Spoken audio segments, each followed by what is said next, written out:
What's going on, everybody? It's Connor. Welcome back to Form Punch Series. We got hooks today. Hooks look like this.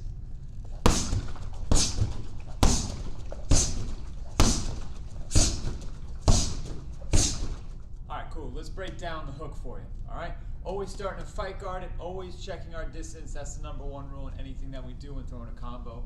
When we're working on our hooks, alright, biggest thing is keeping one hand in front of your face.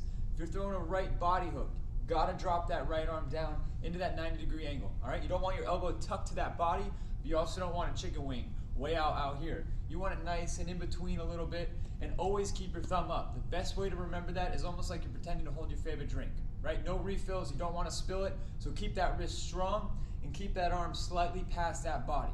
All right, from here, you're keeping that 90-degree angle and rotating your body 90 degrees in that opposite direction. All right, still keeping that 90-degree angle, but rotating our body and letting the torso throw the punch, not our arm.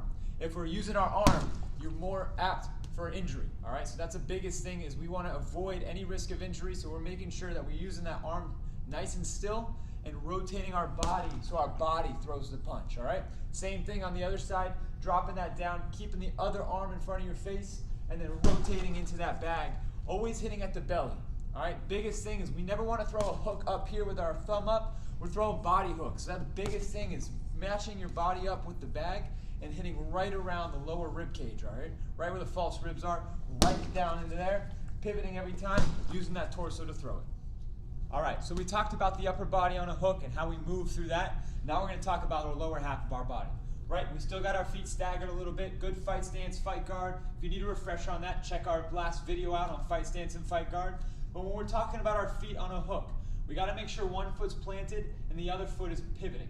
So if I'm throwing a left body hook, that foot is going to cue my hips to rotate into that bag. So what I mean by that is when I drop my arm down, I'm going to fling my heel towards the bag.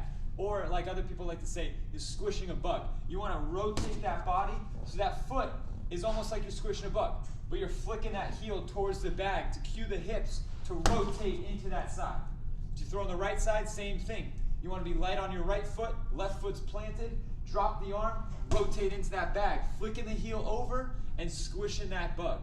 Big thing is we want to be light on our feet, but like I said, you want one foot planted and the other foot to rotate and turn. We don't want both feet to turn at the same time. We call that windshield wiper feet. When people get really excited to throw the hooks, we want to make sure that one foot's planted and the other foot is on the ball of our foot so that we can rotate into that punch. Thanks for checking out Form. Hope you enjoyed that hook tutorial. We'll see you in class.